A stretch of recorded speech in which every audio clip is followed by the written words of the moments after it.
I looked at the sheet that I was given, and I said, I'm going to employ all the tactics that I think are necessary for perfect leadership. And I went in and I read it, and like most editions, you never find out whether you got the job or not, but you do find out if you do get it, of course. And Wally, along with some other people, picked me to do it. For that, I am extremely grateful, always will be, to Wally Burr, and who allowed me to be what I wanted to be. I remember when we first started the series, I insisted that I wasn't going to yell. I said, I don't want to yell. He wouldn't yell. I don't know if Wally, you remember any of that, but he was perfectly agreeable because he's a former Marine. And that would go through him. Iron High. Armored Corps. Ah! That's Ironhide? Ironhide. The question is, would I... What did you think about the character? Ironhide? Ironhide. Why was he Southern? Oh. How did you view him when you came to... Well, I think the words, the lines that they gave me dictated the character that he was going to be. He was a no-nonsense, kick-butt guy. And he was gung-ho. And he had a little bit of a loose cannon in him. And I don't know who I was thinking of at the time, but they threw the character at you the first day you're there. You say, well, you got the part of Optimus Prime, but we want you to play these other characters. And so you take a look at them, and now this guy was heavy set, and he transformed down into this van, right? Well, but his physical characteristics dictated to me, and that's how I judge a character. I try to look at what he's going to look like. What he looks like physically, I think, is what's going to transport his voice through the chest and through the thickness of the neck, and you know, and the size of the head for the cavities and the sinus cavities and all the resonant areas that create a voice. So he just looked as if he was, you know, gravelly, deep, and rough. And I suppose I'm going to pick that voice like that, yes. So that's what I did. Like it or not.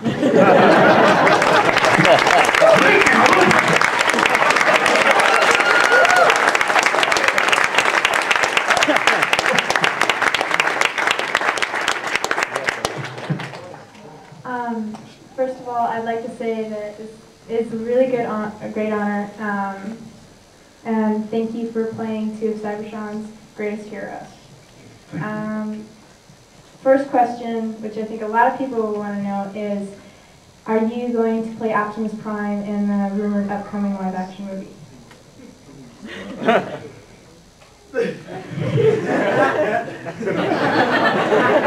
Oh no! I'm the last guy to know. Everybody knows when I'm going to die. I don't know I'm going to die. I don't know. Pete, you're dying today. What? Gee, I have no idea. I would be the last to know. Really? Would you like to? Sure. I'd love to. Well, boycott it if they don't.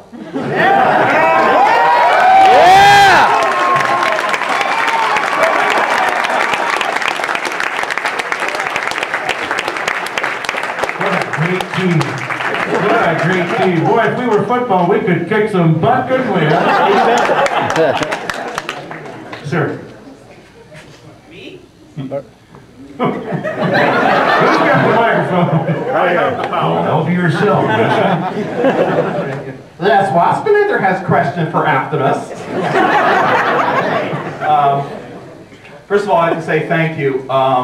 The chance, I went out and tried for the voice tryouts, fortunately made the 15.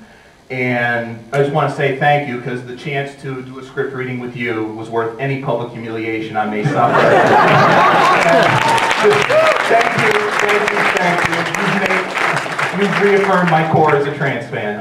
And my question is, you know, after 20 years of Transformers, And now on Toonami, you're doing the voiceovers for the commercials for Armada, Energon. You picked that up? Oh yeah, I didn't know anybody would pick that up.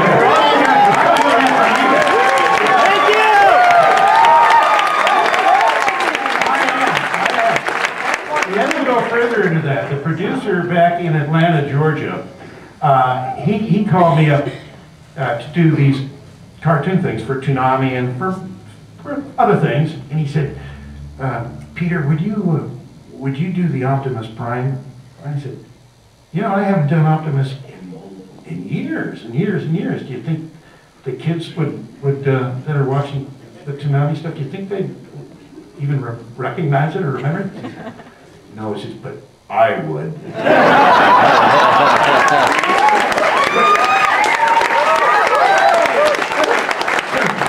He started writing some great spots for a multitude of cartoon series, and he puts Optimus into a place that he's never been before, almost like a wise guy. You ever heard some of that stuff? Like for Tenchi Muyo, the one about behind every man is a good woman. Tenchi's got 6. Or these guys might save the universe if these 2 idiots don't screw it up.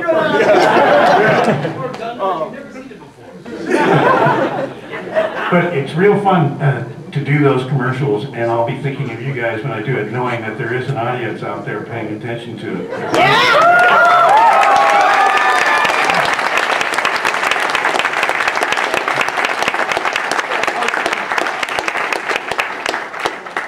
Hello, sir. Hi. It's a pleasure to meet your acquaintance. Ever since I was little, Optimus Prime was always my hero, so it really is a pleasure. Well, thank you. And when we got about the stuff, I actually have 2 questions for you. One, what was it like when you first went into the studio to do the recording session for Optimus Prime? And the second one being, what did you think when Hasbro decided to put the female Autobots in?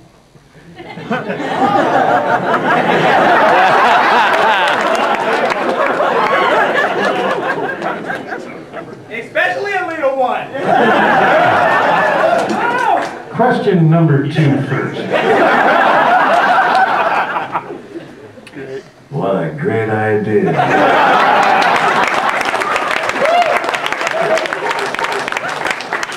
These sessions are gonna be fun. And what were my feelings on the first day recording Optimus Prime for the Transformers? Yes, sir. I had confidence because I had been picked to be Optimus. I had trust in myself, and I liked the words. I liked the script. And it flowed. And Wally and I had talked, several of the other actors talked about it, and he said, this is going to work. And we had no idea, but all these years later, I guess it did. Yeah. Thanks to you guys.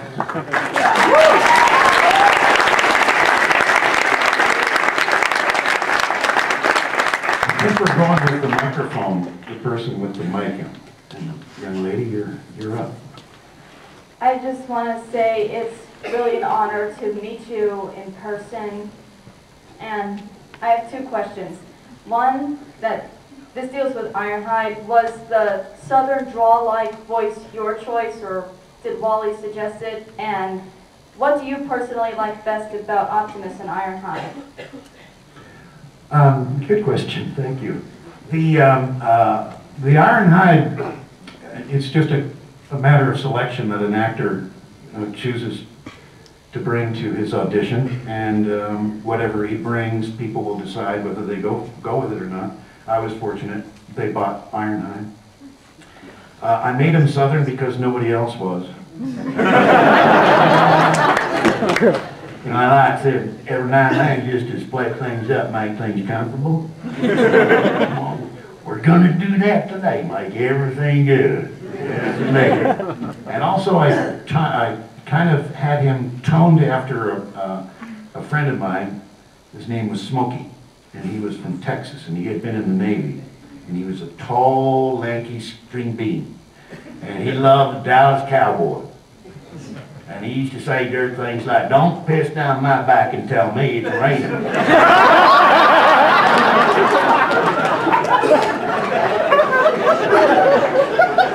He used to talk like that, say, hey, Peter, just hold down a minute. You hold the horses and let Jesse rob this train. I know what I'm talking about. So that was kind of like Ironhide for me. Thank you.